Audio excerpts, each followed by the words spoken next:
Welcome back. We move on now to our next topic here on tech trends at the IGF studio. And we're now going to take a look at what is in store for 2023. And it's a great pleasure to be joined by our next guest. It's a very warm welcome to the co-founder of Verse Innovation. It's Umang Bedi. Thank you so much for having me, Laura. It's an absolute pleasure. It's wonderful to have you here. And thank you so much for joining once again. You've been at a number of the India Global Forums around the world, of course, as well. Well, I wanted to start off with what you spoke about yesterday, which was media and tech, and looking through the world, looking at the world through a different lens. So tell us a little bit more about that, as well as maybe give us a current view of the current media tech landscape when it comes to the UAE and India as well. Yeah.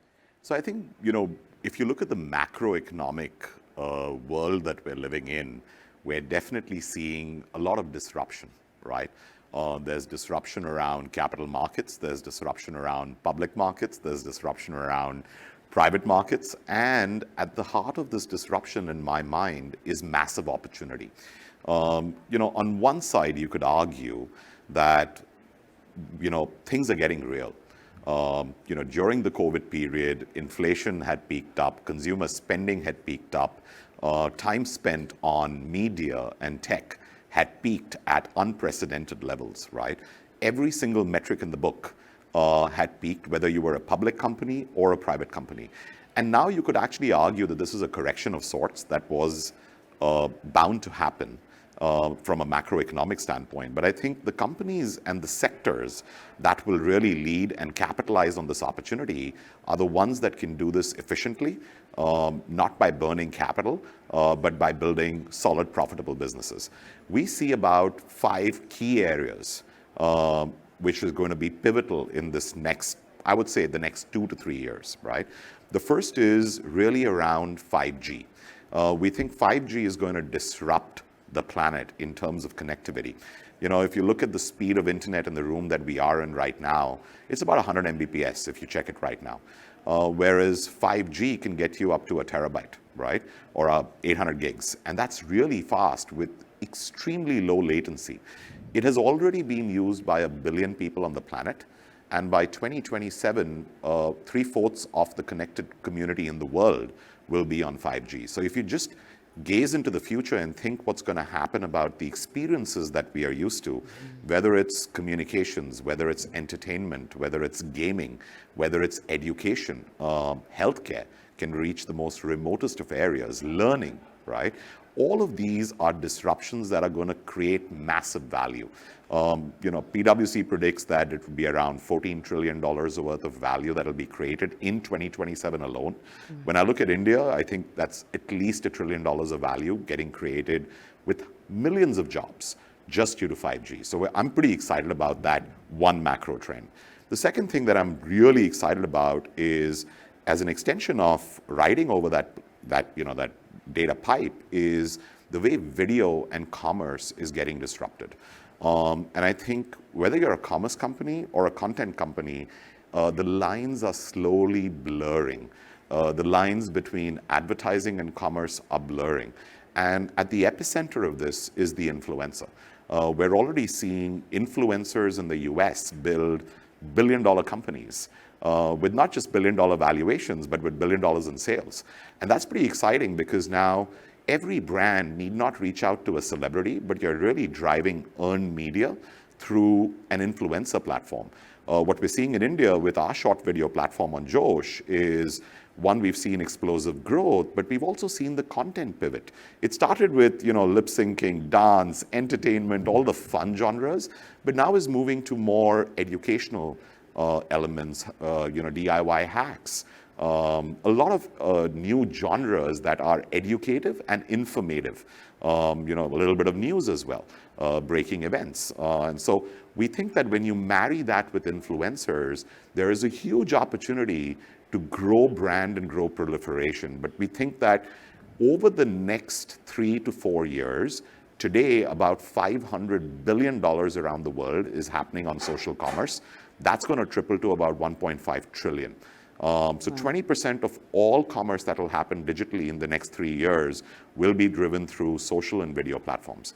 And that's pretty exciting in terms of an opportunity which one should capitalize on. Some incredible opportunities. What does this mean for Web 3.0, especially 5G? I mean, it's going to disrupt the whole sector. How soon can we see ourselves within Web 3.0, as well as the metaverse, for example, as well? So that's a great question. I think Web 3.0 has kind of got discolored a bit with different governments around the world having a view on cryptocurrency. And what's happened in the recent past isn't a great indicator of what that is. But I think Web3 is a little beyond that.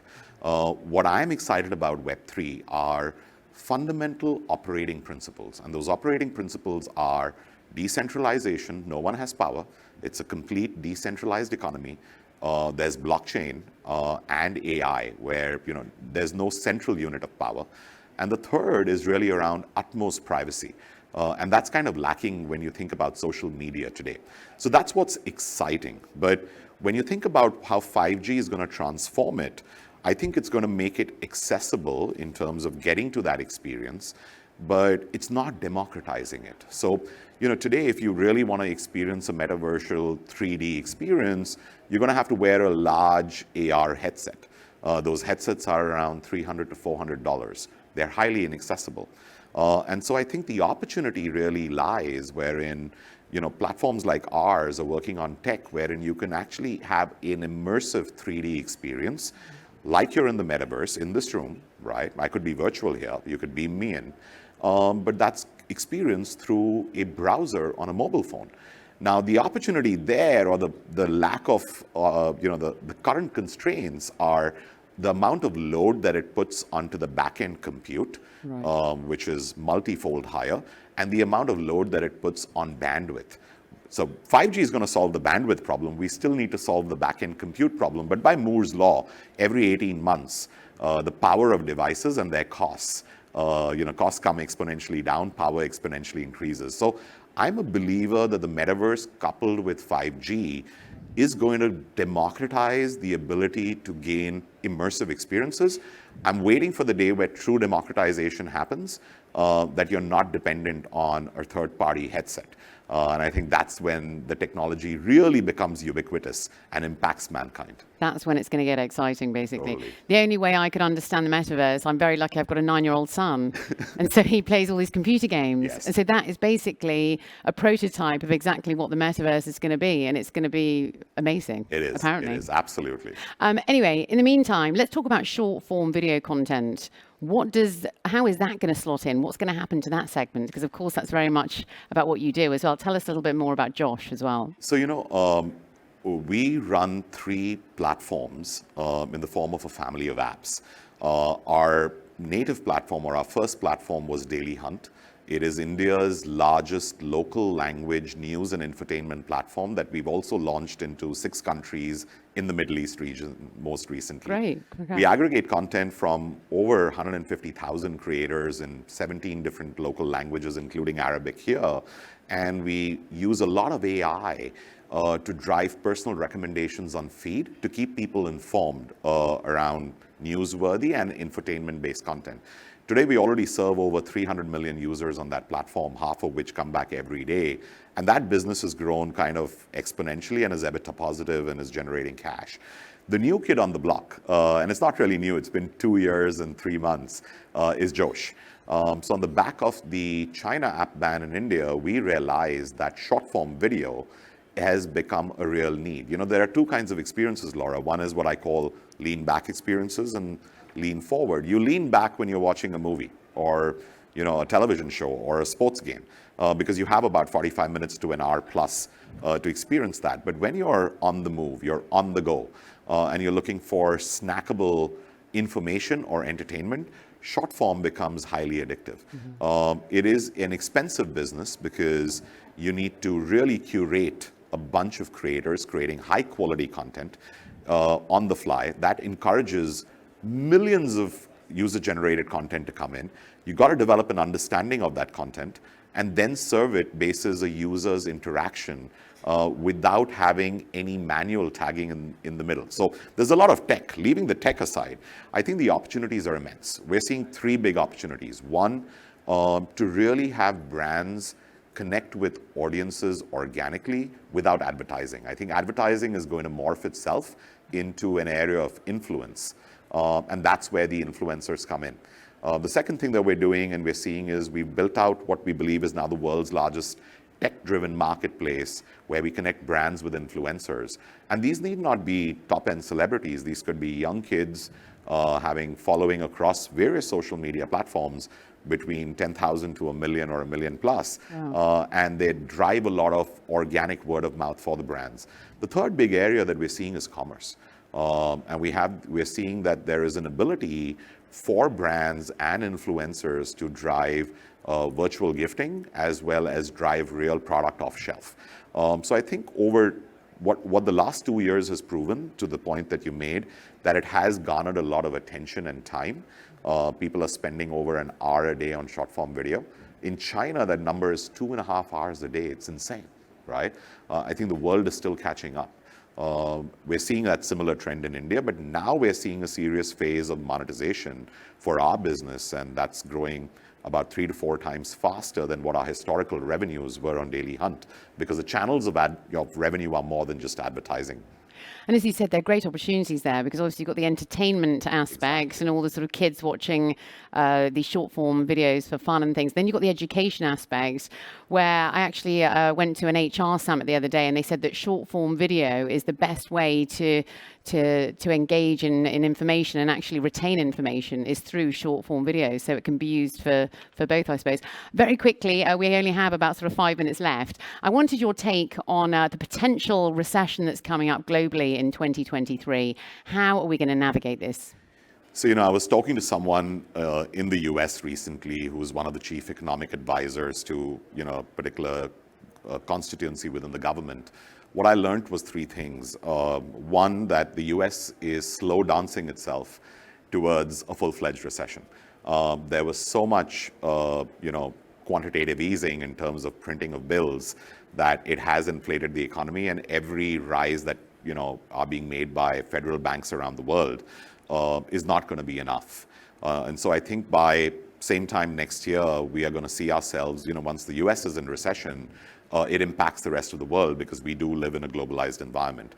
I think 3 things for startups, companies, businesses is 1, make your business real. I think there is no room for vanity metrics. There is room for hardcore EBITDA generating, unit economic positive businesses at slower growth. I don't think markets are going to reward you or punish you for slower growth, but they are going to punish you if you aren't proving profitability, right? Mm-hmm. So I think that's the first thing. The second thing is try and ensure that you have a 2 to 3 year runway for your business, because this could take a little bit of time to come back. And I think the third piece, every downturn is an opportunity. And I think entrepreneurs around the world are best positioned to capitalize on it, because there could be a lot of innovation. Innovation is driven when you're starved of resources, and you don't have the luxury of money and capital and 100 other things. And I think this is going to be a very interesting phase. So when you think about 5G, when you think about green tech, when you think about video and commerce, when you think about the metaverse, Web 3.0, AI, I think a lot of disruption would be done by smart entrepreneurs to build long-term value creating businesses. And I'm excited about that. So do you think there's still going to be continuous investment in tech companies and different types of technology as well, next year especially? So I see a lot of investment coming to early stage companies with innovative ideas, because the amount of capital being put in is less. There's a higher spread of the risk for investors. If you're a hardcore private growth stage capital company, unless you're proving positive unit economics, I think you would be impacted. And I think with the fall in public markets, like we are seeing in NASDAQ, investors around the world are indexing to average out their price, right? So that their books kind of get recapitalized in terms of where you are. So it depends where you are in that stage. Are you an early stage startup? Are you a late stage growth company? Or are you public? I think all 3 can attract capital, but they have to have the right business fundamentals in play. But I'm bullish. I think it's not going to be as bad if you really innovate and drive value for your stakeholders. Good news then. Yes. Finally, a little bit of good news anyway. Right, just in the last minute, what are your top forecasts for 2023 then? What are your top forecasts? We mentioned a few at the beginning, but just to wrap up, what is your final sort of key highlights? I think the key highlights for me would be build unit positive, unit economics positive, and EBITDA-focused businesses, make it real. The second is really capitalize on 3 big opportunities. I think 5G, video, commerce, more performance-based advertising and influencers, I think is going to be a really key part in the creator economy. And the third is, I think for startups that are really looking into clean tech, environment, climate change, green tech, the opportunities now, right? It couldn't be bigger. So those are the areas and themes that I would focus on. Well, you've heard it here first. We cannot thank you enough for joining us here in the IGF studio. Thank you so much once again. Umang, Bedi, thank you. Thank you, Laura. Thank you very much for having me.